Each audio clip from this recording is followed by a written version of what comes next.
Welcome back to the Huntech Pro podcast with me, Johan Smit, as your host. We want to give a huge shout out to our presenting sponsor today, My Trophy Room. Preserve your proudest moments with their app's seamless photo features designed to display your hunting trophies like never before. Download My Trophy Room from Google Play or Apple App Store. Subscribe on YouTube and follow us on our social media under Huntech Pro. Whether you're a seasoned hunter, an inspiring outdoor enthusiast, or someone who simply loves the thrill of adventure, you're in the right place. Join us as we bring you exciting stories from the wild, expert insights into hunting and shooting gear, and a front row seat to some of the most exhilarating hunts around the globe. So grab your favorite drink, settle in, and get ready to immerse yourself into the world of Huntech Pro, where every hunt has a story, and every story is worth sharing. Let's get started. Guys, welcome to another episode here on the podcast, and thank you for taking the time to listen to this episode. So I've had an interesting call lately from one of my social media friends.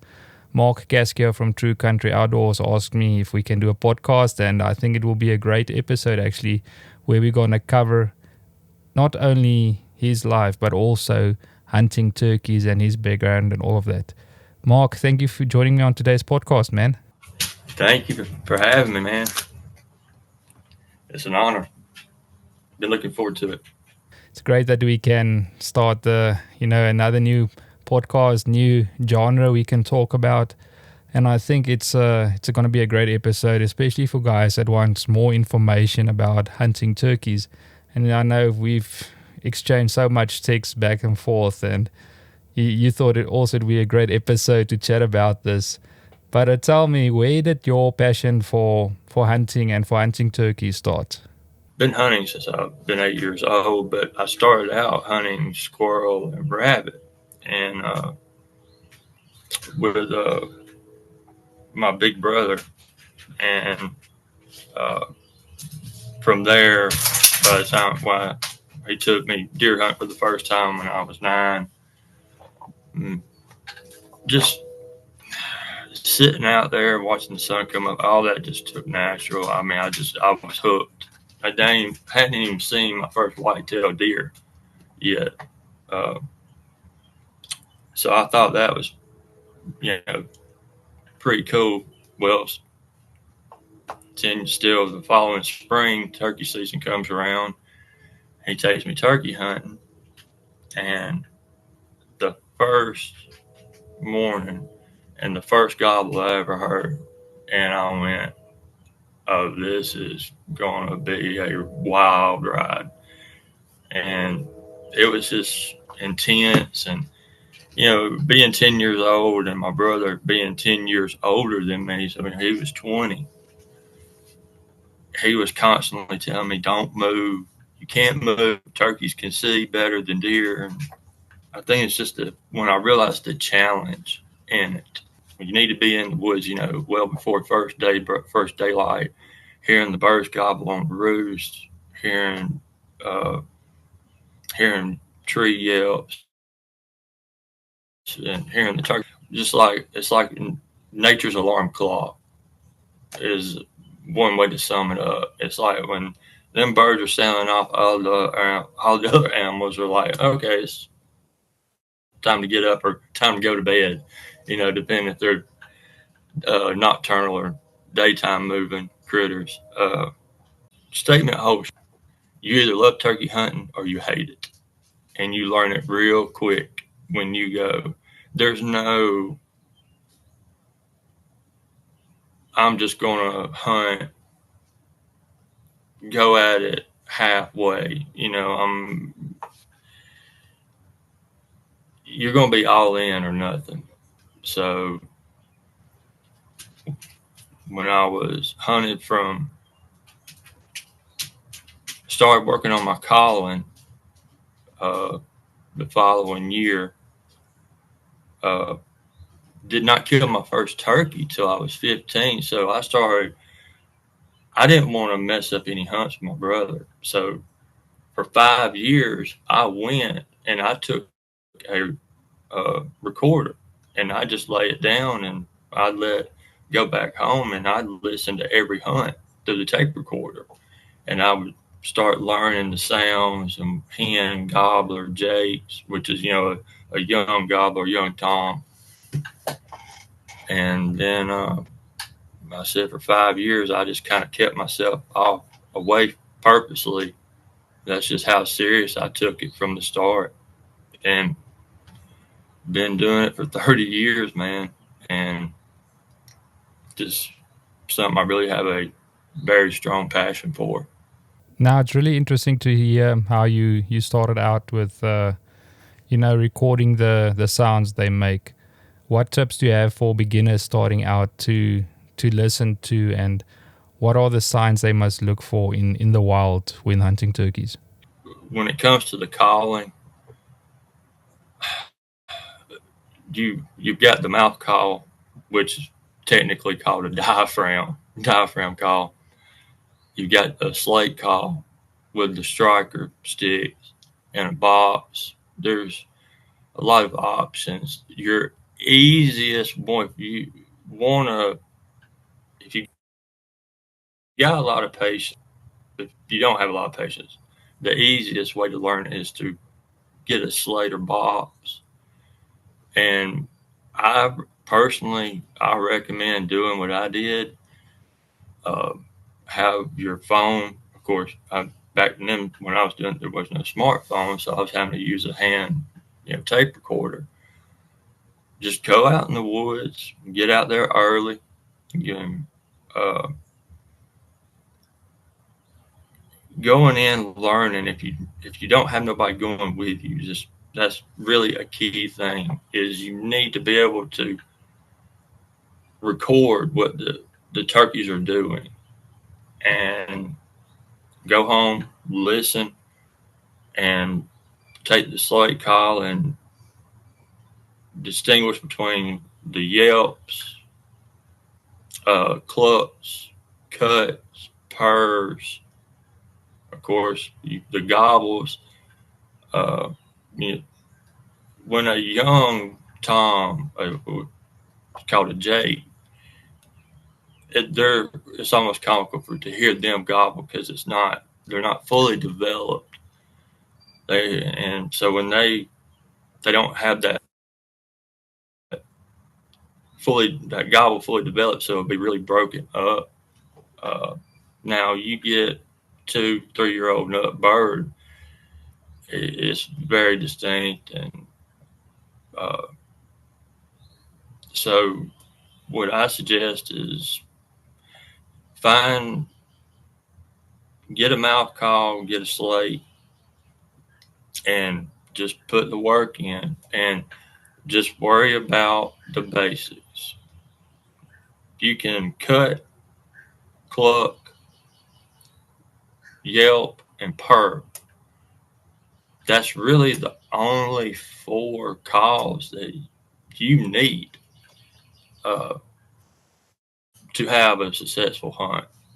And when you're starting out and you want to look for signs, you see turkey tracks, say you're a deer hunter, whatever, or you're going out to scout before turkey season starts,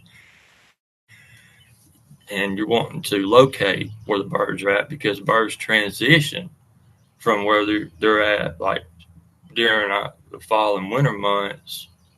They'll start relocating, like through the month of February, March. So when you're looking for tracks, you're going to see a hen track. It's just they're 3 toes. But a gobbler, you're going to see a ball, and you're going to be able to see his claws. He's going to make more of a distinguish because he's heavier, weighs more. The tracks, the middle toe's longer. That's the key thing. You want to look for that long middle toe when you're starting to scout for tracks. Looking for sign is just scratching when you're in timber, hardwood bottoms, hardwood flats. You'll see around the bases of trees is what you want to look for. And they'll be cleaned out. It'll look like somebody's just cleaned up around that base of the tree, and look for the leaves turned up.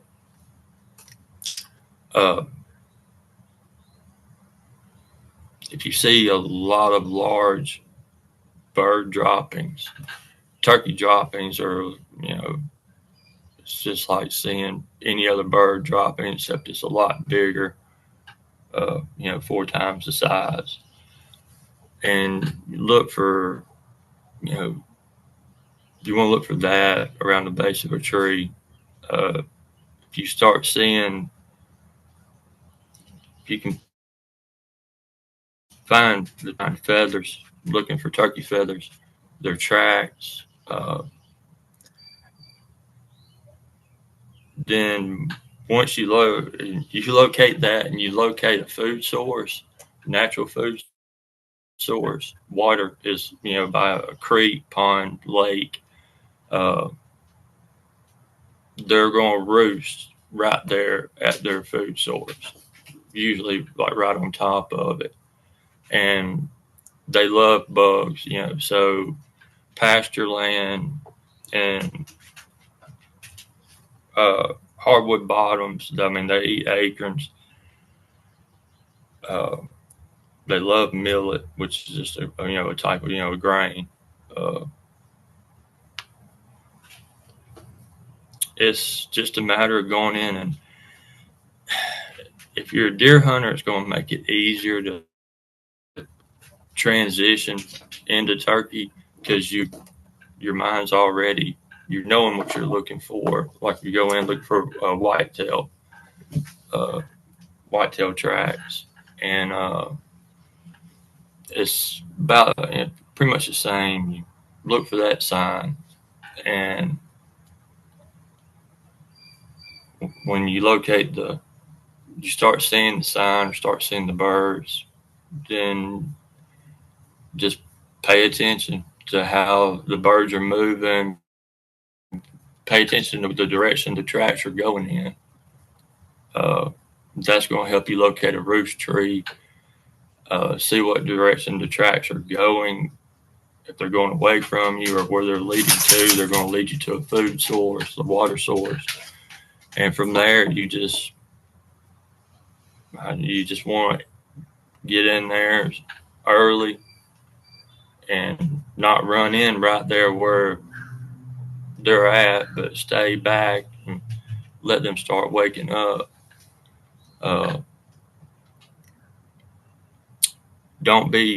I just recommend do not be just sitting on ready to start calling. And just from me speaking personally, and the people that I have taught to call turkeys, you want to make sure you've got the tone down and the pitch. You won't have control over your call. Rather, it don't matter if you're using the mouth call, box call, slate. You won't be able to kill that call if you need to. If you're going to start yelping, you don't want to just sit there and just constantly yelp, yelp, yelp, yelp, yelp. You want to be able to start it and kill it to sound more and more natural. And that's where recording and being able to record the actual birds when they're talking, that is a game changer. And I learned that from Will Primos with Mossy Oak. That's who I learned that from.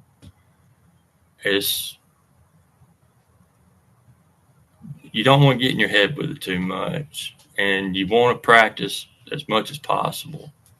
If you don't have a lot of patience, you better find some. You better learn to have the patience and the willpower not to overcall or go rushing in if you find a roost tree, you don't want to post up right underneath them. You want to stay back 100 yards, or get in maybe up to 50 yards from the tree, depending on the layout of the terrain. The layout of the terrain is another key thing. What you're going to have for coverage, because they can spot you fast. They actually do see some colors. Yeah, so tell me with like when you're targeting a certain bird out, what is the difference between hen's track and Tom's track? What is the stuff you must look at when you're hunting them? The difference is the size of the track. Hen tracks, it's going to be a 3-toe deal, and hens for here in the southeast is a big bird, a large bird is going to weigh 18. The biggest I've ever killed was 22.5 pounds, 22.5 pound bird. So when you see the turkey tracks, you can see a hen track, and you'll see the 3 toes, but you won't always. They have a ball, and they've got that 4th toe that's like our thumb that comes off the back. And when they're walking, you won't see that back toe. So when you see a gobbler track, that their middle toe is going to be longer than the other 2, and then they'll have because of the weight difference, you'll be able to see the ball more distinctly. It's more or less like a palm, and then you'll catch that rear track, that rear one, and you can see they'll have their claw marks will actually make a track where the hens don't. It's really a distinguished, very noticeable difference in the size and into the detail of the track. It's what the gobblers leave. Their toes it's going to be a lot. The space between them is a lot different. Between each toe the gap is noticeably wider, and that's the main thing. Is you want to look for that long middle toe and look for that ball imprint and that their 4th toe that's on the back. When you see that, then you're looking at a tom. I keep on saying, I'm going to say longbeard or gobbler, and it's just how we say it here in the South. We don't, call it. It's just, I don't know. It's really not natural for us to say toms. Like I said, with the hens, there's a night and day distinguish between them. Now on the calling is you're gonna have the birds, the gobblers gobbling. They're gonna put, and cut. Hens, when they're on roost and they're getting active and they're waking up and they'll self-grooming their wings and just self-grooming themselves, they'll do these soft tree yelps, and they'll do soft cuts. The hens and the gobblers are going to start talking at the same time, or one's going to start before the other. The gobblers, when they're on roost, they can gobble once. They can gobble twice. They can gobble 3 times. And when I say a gobble over a gobble over a gobble. And we call it a double gobble, triple gobble is what, we refer to. They have what we call a shock gobble. The birds, they will gobble at cars passing by on the nearest paved road. They gobble at hooting owls. They will gobble at you if you close your truck door. They'll shock gobble to that. When that shock gobble is happening, they're ready to mate.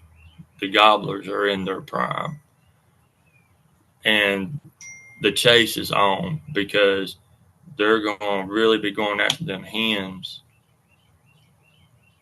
The hens are, they're not necessarily going to be ready yet, or they might already have mated up with another bird. So the gobblers don't care. They're going to chase after them and be pushing them, and they're going to the hens are going to try to roost away from them when the mating season really kicks up. Being able just to hear the birds talk, hearing them yelp, cluck, purr, cut, gobble, cackle, alarm putting, that's just going to come with experience. The more time you're in the woods, it's just going to have something that has to happen organically and with time and experience, and really just paying attention. So I've been doing this for 30 years, and only a handful of times could I tell you, that's a mature gobbler cutting. He's cutting or he's putting. Where they're making the same sound. So when you're going off just what you're hearing, is without a bird gobbling, it's just that's the most frustrating part for me, especially when it's midday and in the afternoon. The birds have been on the move and they're going to their food source and going water source. Their gobblers are going to their what we call a strut zone, where the bird will find an open area and he'll break in full strut and he'll drag the tips of his wings and he'll just stay, blown up, just letting the hens know, hey, I'm here, come to me. I'm not coming to you, you come to me. So in that sense, just my recommendation, and again, this is just something that just takes time and experience. You want to hunt the hens. You want to, if you can get a hen to respond back to your calls, pull her in. If you pull in one, if you pull in 3 or 4, it's what you want, but it's the most stressful part of the hunt because your movement is done. So when you're learning to call, you really need to practice like sitting like a slate call down on the inside of your thigh or on the outside of your thigh on the ground and working it. Or they make aftermarket slate holders that you can put on your leg, and so that way you can work it. That's why, just me, I made it a point to really learn how to use mouth calls, and because working with just your mouth when the birds are right there and you can see them, you know, that's the most minimum movement. And for me, I was able to, when I was really learning about pitch and control and, just really learn how to handle that mouth call, it just made it a lot easier. It made the hunt easier for me. And, you're going to have on a face mask or a head net, camouflage your face. So you being able just to sit there and just work your mouth, work that mouth call is going to play in your favor a lot. And it's going to keep you from getting, busted, detected by the birds. The hens they're constantly looking. Their heads are constantly on a swivel, and the gobblers are too. But you just have to learn to, freeze your body. Is one way. It's really difficult when you're sitting there and you can hear the birds scratching, or that they're 50 yards, 60 yards away from you. You can hear them, you can see them, and it's like they're at a invisible barrier. It's like they hit an invisible wall, and they just won't commit to come in. And that right there is their detection of being able to locate where another bird is calling from is amazing. I mean, they will have you pegged and know where they know where you're at. And they come in and they don't see you. They're going to hang around, but they're not going to just stay.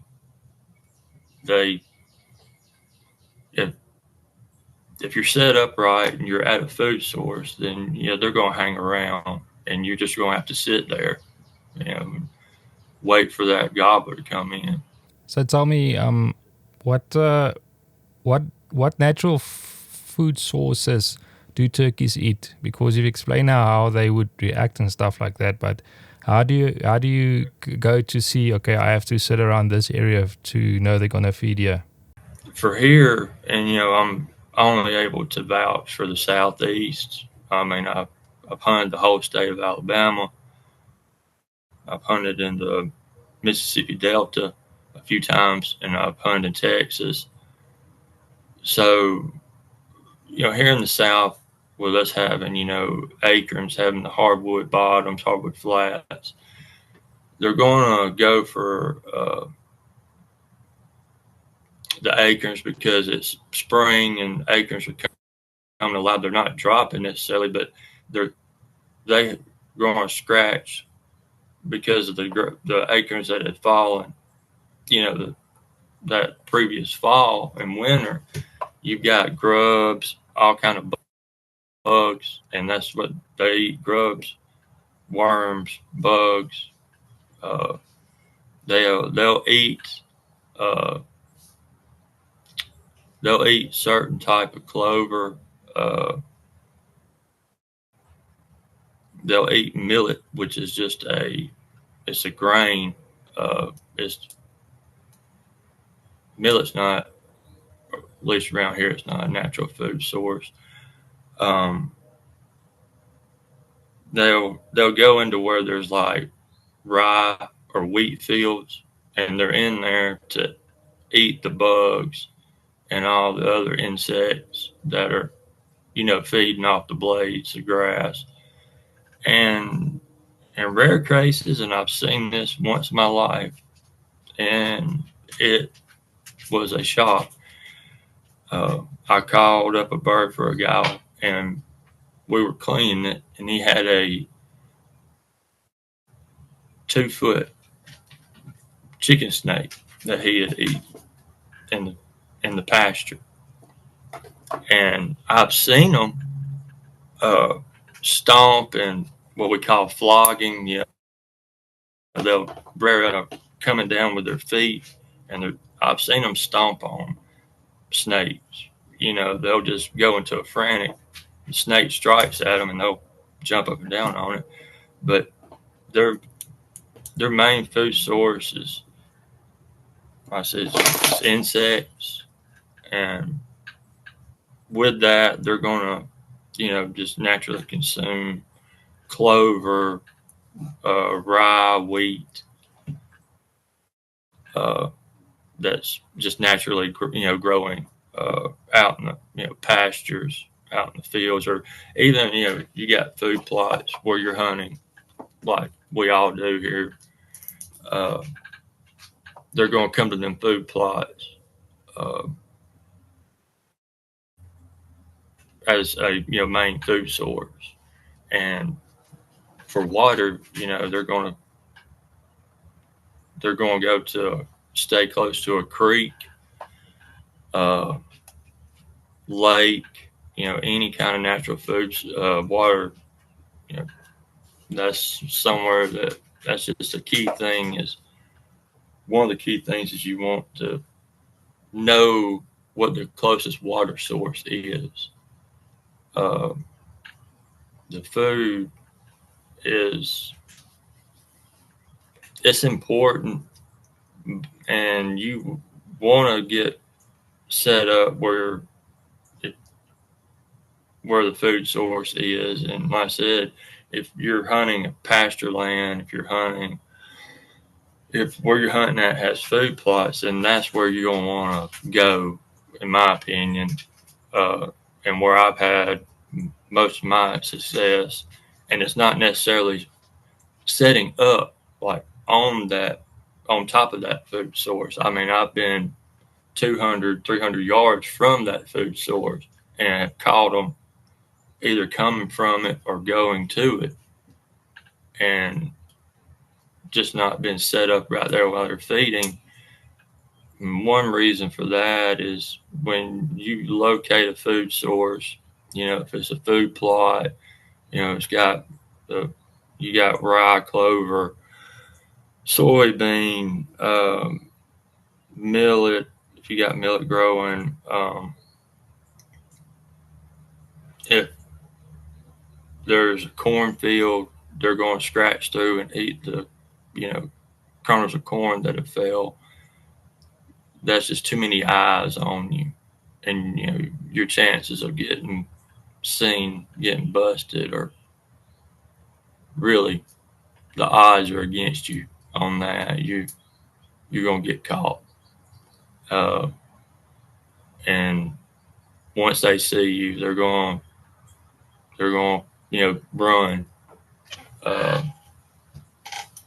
They'll probably 9 times out of 10, there's going to be a hen or a jay or a gobbler, whichever bird busts you.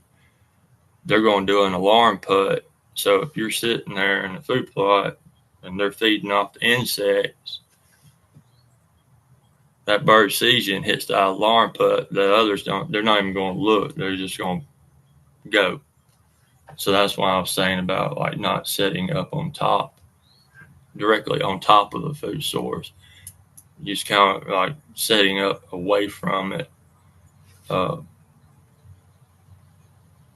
knowing that either you're going to catch the birds coming to that food source, or they're going to feed and then come back.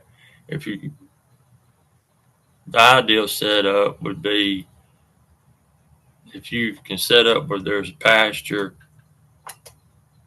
or a food plot, and off to the left or right or back of the pasture or food plot, whichever, there's a creek or a pond, you want to set up there,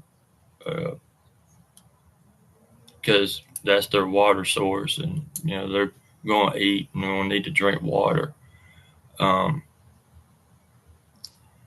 When I hunted out in Texas, I was every time the few times I've hunted in Texas, I've always hunted around San Antonio. I've hunted north, east, and south. And out there I was hunting, well, I had to go south of San Antonio to get my Rio. The four, just a side note, four species here are the Easterns, which is here in the south, southeast, going up, Virginia, up towards even Pennsylvania, the East Coast. The Rios they're Texas, New Mexico, southern parts. They do get above Texas, and Merriam's, they're Wyoming, Washington, Montana, northern Kansas, central northern Kansas. But back to the Texas, when it comes to the food source there, I have no clue. I mean, the terrain there, I was just set up on a long road with briars and some sawgrass.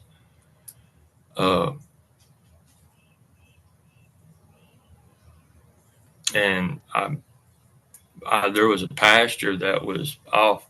One hunt, there was a pasture that was off to my right, so I just sat on the road that would lead you into the pasture, and was able to set up in the right spot just by flipping a coin and guessing. But I said here is only really like detail as far as the food source goes that I would that I can really feel comfortable elaborating on, because I don't want to misspeak. And turkey hunters we can be very highly opinionated. We can be very shut off. Be a non-disclosure, be a bit selfish, and that's something that is just not natural to me. I just enjoy sharing the knowledge that I've got, the experience I've had, and what I learned and what I was taught from my brother, Eddie Salters, who is a professional hunter. I had a chance of hunting with him 2 times. The Turkey Man, as he's known. But yeah, you just want to get in the hardwood bottoms to look for scratching, because they're scratching up to eat, like I said, the insects that are eating on the acorns that are rotted, or they're just the insects are plentiful. In the hardwood bottoms, you're walking on a compost pile of dead leaves. So the food source there for the birds are always plentiful. They're going to scratch and eat plenty of grubs and insects, all insects. What is the difference between real calling and stage calling with them? Competition call. I've done a few just local competition calls. The difference, and this is just my opinion, because I am no professional, and I don't want anybody to get the wrong idea that I'm coming off as one. But in competition with the judges, you're being judged on how natural you do sound. So at a competition, you're going to hear the 4 basics. You're going to hear the yelps, the putts, clucks, purrs, putting, and gobbling. I have been trying to learn how to gobble with a mouth call for years, and I'm not comfortable enough to try it out. And you're going to hear what they call it's a fly down cackle. A bird pitches out, and as they're pitching down, they make this cackling sound. 9 times out of 10, you're indoors doing competition calling. So you're calling to, you're not calling to an actual wild birds. You're being judged on how realistic, how, natural you're sounding as a bird, how you're being judged on the tone. So you're going to call soft, and you're going to get up to like screaming. Getting loud in the competition. That's probably why I never placed ever higher than 3rd place and never made it out from any local competitions. But for me, at first, that's what I really wanted to be like Michael Waddell. I wanted to be a champion caller, and I spent over a decade trying to get to that level to where I could chase a world calling title. And just for me, it become natural where when I was actually turkey hunting, I started calling like I was at a competition. And it hurt me. Scared a lot of birds away. I could see the birds up in a roost. I would purr, would try to tree yelp like I was doing in the competitions. And I could see the birds just raise up and look over and be looking dead at me. They're looking right in my direction. And when they pitched out, they were pitching out away from me. And when they hit the ground, they would not talk. They got lockjaw and they went away from me. And from that, I would get up and I would run or jump on my four-wheeler or jump in the truck, know what direction they're walking in, so I'd try to get ahead of them and cut them off. Well, they've already heard me call. So when I got ahead of them and I went to call again, I was calling and sounding just like I was when they was on Roost. And they was like, nope. And they would turn and go the other way. And, I 99% of the time when I'm hunting, a lot of turkey hunters like to hunt by themselves. I like to go with somebody.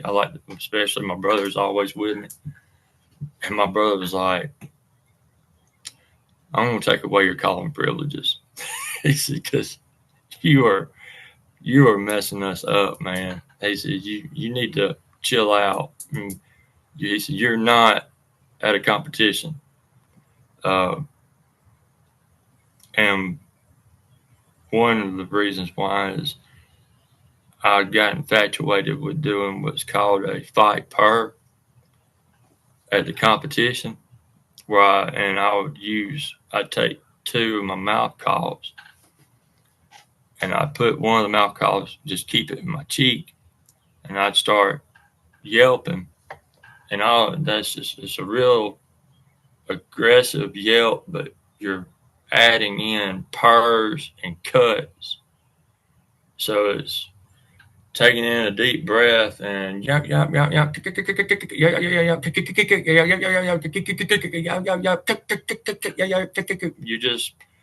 just doing this long run. And I know guys that's older than me, they've been hunting 40, 50 years, and they've never heard that in the wild. I have never heard it but one time since I've been hunting, where two gobblers started doing that fight purr. When I actually got infatuated on doing it is when I finally placed third in a calling competition. Actually, won some prize money. And I've used that fight purr a handful of times, and it's actually I've had success with it. Whether it's been for me or guys that I've took turkey hunting that's like wanting to get into it. So it's the competitions. If you can go to, if you see that, like when you're wherever you live at, like here in Central Alabama, when we have our deer and turkey expo that's going to be coming up in August, and they'll have turkey calling competition, archery competition, which, that's Richard Fleming shoots in that for his competition, and that's where I went for my calling competitions. I would go as just a spectator to watch these guys that, are really devoted to calling. You learn a lot. It's will really give you a leg up, listening to these calling competitions.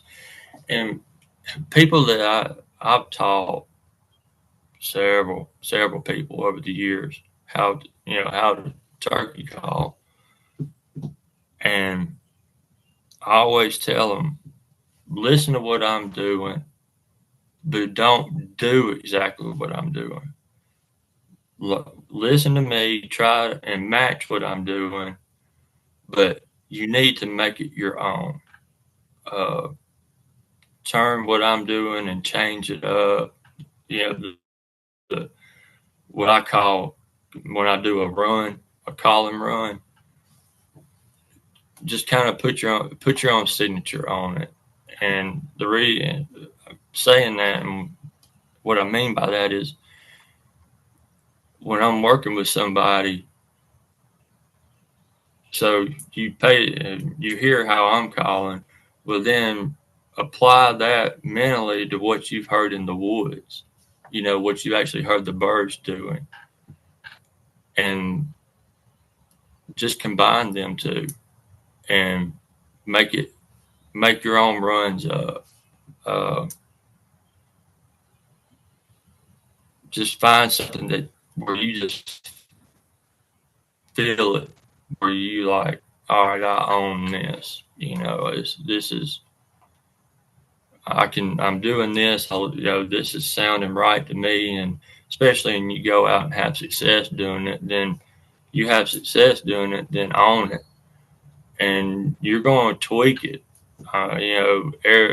Every hunt's not the same, and you can't just learn how to call and just stick to that same run every time. You're going to have to just wait to see how the birds are talking, see how the hens are yelping, if the gobblers are hot and they're just hammering, just gobble gobble, or especially when they're on the ground, they're strutting. And this is, like I said, just me speaking from my own experience and how I took it, and asking questions and learning from veteran hunters. And you just want to take advantage of any opportunity. Like I'm saying, a lot of turkey hunters, the way it was when I was growing up, my brother would always tell me, don't you tell them what we heard. When we get back, when we was a part of a club, just tell them we heard a couple of hens over in this direction and that direction. Don't you tell them what we heard. Don't you tell them that I worked worked on, 2 gobblers or worked on a gobbler, it was basically, he was like, lie. If you tell them what we seen or heard, then they're going to run over there.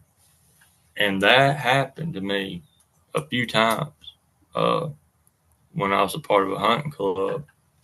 And, I thought I could trust the guy. And I told him, it's like, man, I said, I worked that bird. I said, there's a bird over here on the, on this tract of land.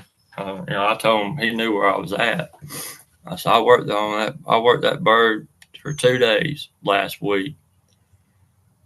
And I didn't spook him. And I didn't call so much and didn't overcall. So he's good. I'm going to let it lay and not go there and hunt this weekend. I'm not going to hunt Saturday and Sunday. I'm going to let that place lay, and I'll come back like 2 weeks from now and try to get them. Well, I left. I got down there Saturday morning, and the guy, Terry, he was right over there, right where I was at, and he killed the bird. He went in underneath me and got it.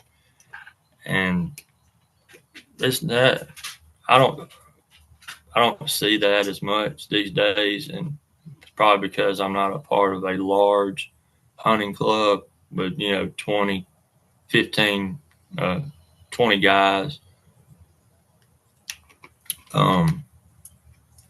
But yeah, just if you can go to competitions to learn that, do it. Just don't absorb it in. Me giving my own suggestion. I'd say don't absorb it in like I did. I believe I just took it a little bit too far on it and had to learn the hard way. Thankfully, I had my brother there, and to put me in check and like, hey man, no, if you're wanting to do the competition calling out here, then I'm revoking your calling privileges. I'll do the calling. You just sit here. And so I went back to the tape recordings I had, and I still listen to them to this day. I mean, before season starts, I'll be in my truck. I keep mouth calls in my truck, and I'll start calling in my truck.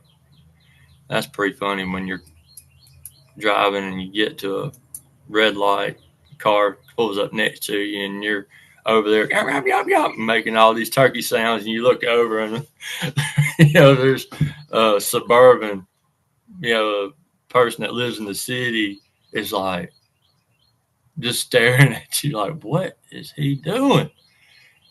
Yeah, you look kind of crazy doing it, but it'll pay off the more practice you do. And this, like I said, the simplest way is just listening to the birds themselves. And we got social media, we got YouTube now. So, that's a big help. Just pull up YouTube, and listen to birds call or listen to competitions. And, that's going to really help you distinguish the difference between what bird, hens, jays, or hens, gobblers, how they're calling, just naturally. No, Mark, thank you for sharing all this information with me. And I'm glad that you actually, you had your own journey throughout the years, listening to people around you, going to competitions, and having the help of your brother to learn how to call turkeys. And I'm thankful that you were able to share this information with me today. So tell me, if the guys want to find out more about you, or if you can help them with calls and stuff like this, where can they find you on social media? Yeah, you can find me on Facebook. It's Mark Cascio, and you can find me on True Country Outdoors, TKO hunting page, uh, which of course, you're a member of, and several mutual friends of ours are. A page that I've been a part of since it was created. Me and Lance Westbrook, we're like brothers. Richard's a part of it. Justin Barno. So right now, I did have TikTok. I just activated my YouTube channel literally last night. But if you want to find me on Facebook, it's Mark A. Cascio, Hughtown, Alabama. And shoot me a friend request. You can shoot me a message. If you have any questions, come on and be a part of True Country Outdoors. We're over 4,000 strong, and we're trying to grow the page, and we're trying to keep it different from a lot of other social media hunting pages. So if you have any questions, opinions, want to learn, just that's where you can find me. I'll be more than happy to talk to anybody, and if you want to learn, I'll give you my personal number, and I'll FaceTime you. We can do that, or I'll come meet with you if you're local. That's what I've been doing for the past 4 years with Justin Barno, who's a part of Huntech and KSO Outdoors. Me and Justin have never spoken over the phone in 4 years. We've never had a phone conversation. I have just given him my opinion. If you want to say teaching, he might call it teaching, but he's really gave me high praises. My friend Jacob Smith, same way. I just enjoy, people wanting to get into it, or people that are doing it and they're stuck. If I can give you my opinion, and that's all I'm giving is my opinion, a suggestion, and if it helps, great, man. I love to see it. I love it, to see people have successful hunts, and if I can contribute to that and help, I'm glad to. I said I'm no professional by no means. I've fallen on my face more than I've had success when it comes to the hunts. But that's I said I just enjoy helping my fellow hunters out. Even when it comes to whitetail hunting, I do the same with Justin and a few others on TKO. They'll FaceTime me or send me videos of where they're hunting whitetails, and then say, what do you think about this? So, yeah. That's the main reason why I was wanting to do this podcast, is to try to help fellow hunters or anybody that's interested in getting into it. So that's what I said. Just right now, you can just reach me on Facebook. No, awesome. No, thank you, Mark, for making time today, and thank you for joining or sharing your knowledge with the guys out there. And guys, if you want to find out more about Mark, just hit him up on social media: Facebook, Instagram, you said TikTok and YouTube. But no, Mark, just thanks again for making the time today to do this podcast, man. Yeah, thanks for having me. And I really appreciate it, and hopefully, this will be somewhat insightful, and looking forward to anybody wants to reach out or to give me their opinion or whatever, if they want help, bring it on. I'll be more than happy to. And guys, thank you again for listening to today's podcast, and make sure to stay connected for the next podcast to come, because every hunt has a story worth sharing. Thanks for listening.